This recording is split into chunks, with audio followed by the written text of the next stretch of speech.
Taste the Daily. தென்காசியில் உள்ள குற்றால அருவிகளில் சுற்றுலா பயணிகள் குளிக்க மீண்டும் அனுமதி வழங்கப்பட்டது. தொடர் மழையின் காரணமாக குற்றால அருவிகளில் நீர்வரத்து அதிகரித்து வெள்ளப்பெருக்கு ஏற்பட்டது. இதைத் தொடர்ந்து 3 நாட்கள் குளிக்க தடை விதிக்கப்பட்டிருந்தது. இந்நிலையில் மெயினருவி, பழைய குற்றாலம், ஐந்தருவி, சிற்றருவி, புலியருவி உள்ளிட்ட அனைத்து அருவிகளிலும் குளிக்க அனுமதிக்கப்பட்டதால் சுற்றுலா பயணிகள் மகிழ்ச்சியடைந்தனர். தேனி மாவட்டத்தில் உள்ள மேகமலை அருவியில் வெள்ளப்பெருக்கு ஏற்பட்டுள்ளதால் மறு உத்தரவு வரும் வரை சுற்றுலா பயணிகள் குளிப்பதற்கு தடை விதிக்கப்பட்டுள்ளது.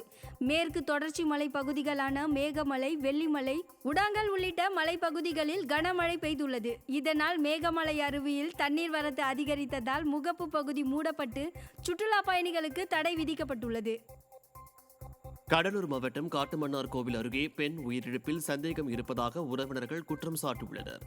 சர்வராஜன்பேட்டை கிராமத்தை சேர்ந்த செந்தில் என்பவர் வெளிநாட்டில் பணியாற்றி வரும் நிலையில் மனைவி சித்ரா 2 குழந்தைகளுடன் வசித்து வந்துள்ளார்.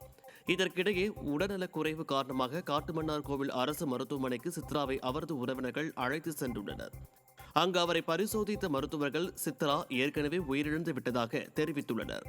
இதனால் அதிர்ச்சியடைந்த சித்ராவின் பெற்றோர் தரப்பினர் அவரது இறப்பில் சந்தேகம் இருப்பதாக கூறி உடலை வாங்க மறுத்து மருத்துவமனையில் குவிந்ததால் பரபரப்பு ஏற்பட்டது. கும்பகோணத்தில் மத்திய அரசின் புதிய சட்டத்தினை திரும்பப் பெற வலியுறுத்தி ரயில் மறியல் போராட்டத்தில் ஈடுபட முயன்ற 50க்கும் மேற்பட்ட வழக்கறிஞர்கள் கைது செய்யப்பட்டனர். இந்திய தண்டனை சட்டம், இந்திய குற்றவியல் நடைமுறை சட்டம், இந்திய சாட்சிய சட்டம் ஆகியவற்றின் பெயர்களை மாற்றுவதோடு அதன் சட்டத்திட்ட விதிகளையும் மாற்றி எதிர்வரும் 1 தேதியில் இருந்து அமல்படுத்த மத்திய அரசு முடிவெடுத்துள்ளது. இதற்கு வழக்கறிஞர்கள் எதிர்ப்பு தெரிவித்து நீதிமன்ற பணிகளை புறக்கணித்ததுடன் தொடர் போராட்டங்களிலும் ஈடுபட்டு வருகின்றனர்.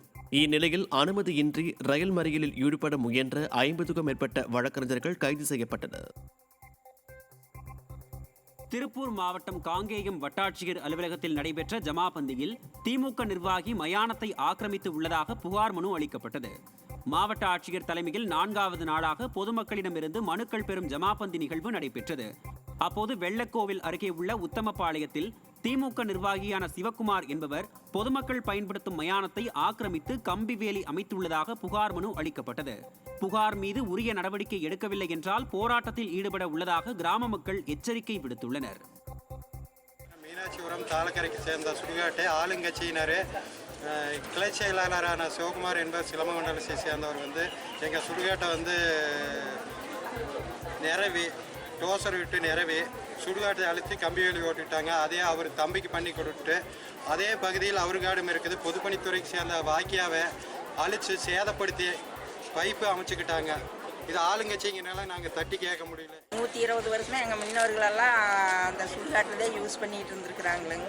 இப்போ ஆளுங்கட்சிக்காரர் எங்கள் ஆட்டோட சேர்த்து சுடுகாடு இருக்கக்கூடாதுன்னு கம்பி வேலி போட்டுக்கிட்டாங்க. எங்களுக்கு அதை விட்டால் சுடுகாடு இல்லைங்க, எங்களுக்கு அந்த சுடுகாடு தான் வேணும். ரயில் நிலையங்களில் இனி சீசன் டிக்கெட் வழங்கப்படாது என அறிவிக்கப்பட்டதால் திருப்பூருக்கு வேலைக்கு செல்லும் தொழிலாளர்கள் அதிர்ச்சியடைந்துள்ளனர். கோவை மற்றும் ஈரோட்டைச் சேர்ந்த பெரும்பாலான தொழிலாளர்கள் திருப்பூரில் உள்ள நிறுவனங்களில் பணியாற்றி வருகின்றனர். இவர்களில் 90% பேர் ரயில் நிலையத்தில் உள்ள டிக்கெட் கவுண்டரில் பயணச்சீட்டு பெற்று பயணித்து வருகின்றனர்.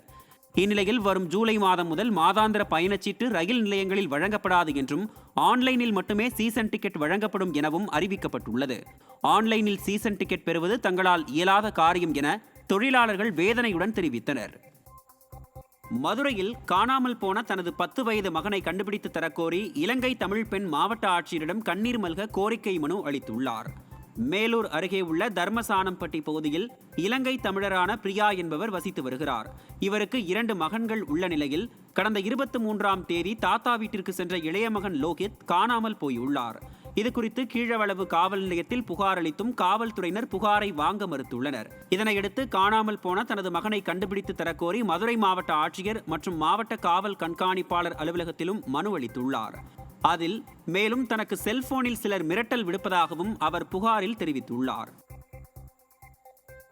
தூத்துக்குடி மாவட்டம் சாத்தான்குளம் அருகே குளம் குறித்து கேள்வி எழுப்பிய மாவட்ட ஆட்சியருக்கு பதிலளிக்க முடியாமல் அதிகாரிகள் திணறினர். திருப்பணி புத்தன்தருவை கிராமத்தில் உள்ள குளத்தை ஆய்வு செய்வதற்காக மாவட்ட ஆட்சியர் சென்றிருந்தார். அப்போது குளத்தின் கரை எந்த பகுதியில் உள்ளது உள்ளிட்ட பல்வேறு கேள்விகளை எழுப்பிய ஆட்சியருக்கு அதிகாரிகள் பதிலளிக்க முடியாமல் திணறினர். இதையடுத்து அருகே இருந்த விவசாயிகள் ஆட்சியர் கேட்ட அனைத்து கேள்விகளுக்கும் பதிலளித்த சம்பவம் நகைப்பை ஏற்படுத்தியது. தேனியில் உள்ள சுருளி அருவியில் வெள்ளப்பெருக்கு காரணமாக சுற்றுலா பயணிகளுக்கு குளிக்க தடை விதிக்கப்பட்டுள்ளது. சுருளி அருவியின் நீர்பிடிப்பு பகுதிகளான அரிசிப்பாறை, ஈத்தக்காடு, தூவானம் அணை பகுதியில் கனமழை பெய்தது. இதனால் வனப்பகுதியில் உள்ள ஆற்றில் நீர்வரத்து அதிகரித்ததால் அருவியில் வெள்ளப்பெருக்கு ஏற்பட்டது. இதனால் சுற்றுலா பயணிகளின் பாதுகாப்பு கருதி சுருளி ஆற்றில் இறங்கவோ குளிக்கவோ வேண்டாம் என தெரிவிக்கப்பட்டுள்ளது.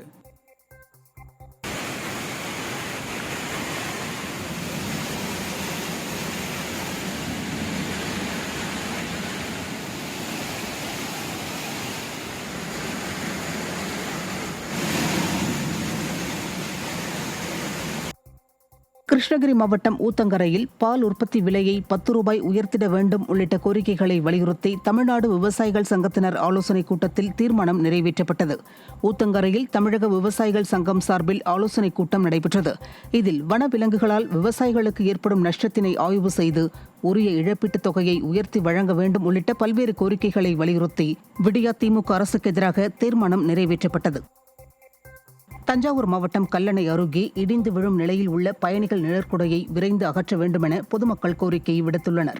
நிழற்குடை எப்போது வேண்டுமானாலும் இடிந்து விழும் நிலையில் உள்ளதால் அசம்பாவிதம் ஏற்படுவதற்கு முன்பு பழுதடைந்துள்ள பயணிகள் நிழற்குடையை முழுமையாக இடித்துவிட்டு புதிய நிழற்குடை கட்டித்தர வேண்டுமென அப்பகுதி மக்கள் கோரிக்கை விடுத்துள்ளனர்.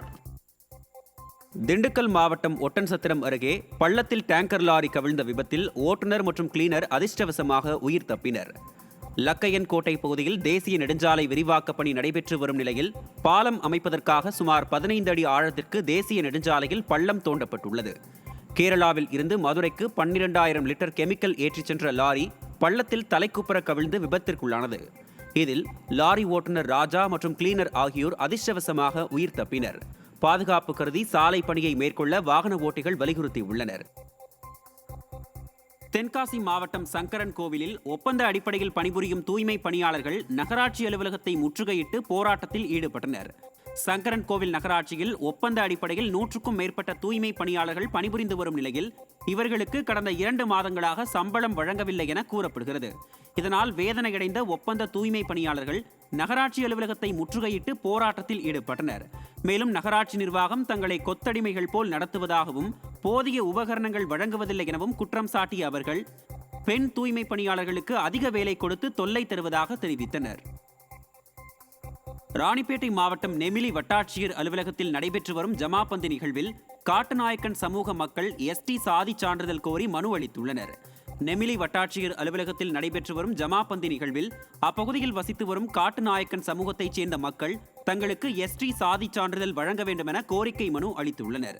பல்வேறு மாவட்டங்களில் வசிக்கும் தங்களது உறவினர்களுக்கு எஸ்டி சாதி சான்றிதழ் வழங்கப்படுவதாகவும், ஆனால் ராணிப்பேட்டை மாவட்டத்தில் மட்டும் எஸ்டி சான்றிதழ் வழங்க மறுப்பதாகவும் தெரிவித்தனர்.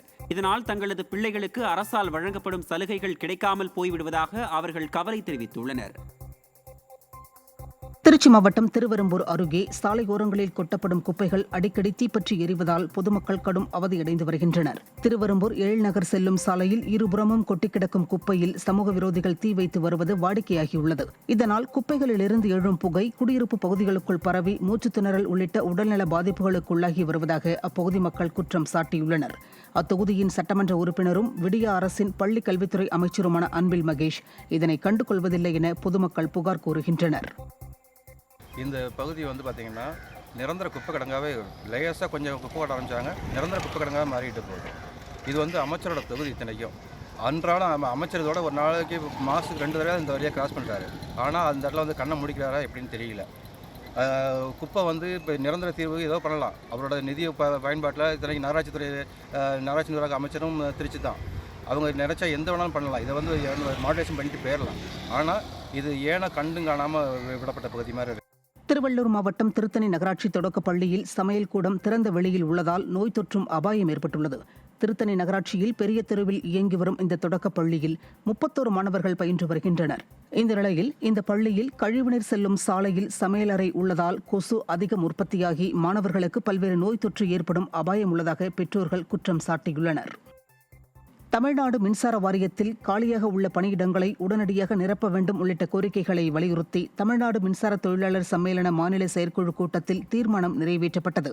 கரூரில் உள்ள தனியார் அரங்கில் தமிழ்நாடு மின்சார தொழிலாளர் சம்மேளனம் சார்பில் மாநில செயற்குழு கூட்டம் நடைபெற்றது. 10 அம்ச கோரிக்கைகளை வலியுறுத்தி மாநில செயற்குழு கூட்டத்தில் ஏகமனதாக தீர்மானம் நிறைவேற்றப்பட்டது.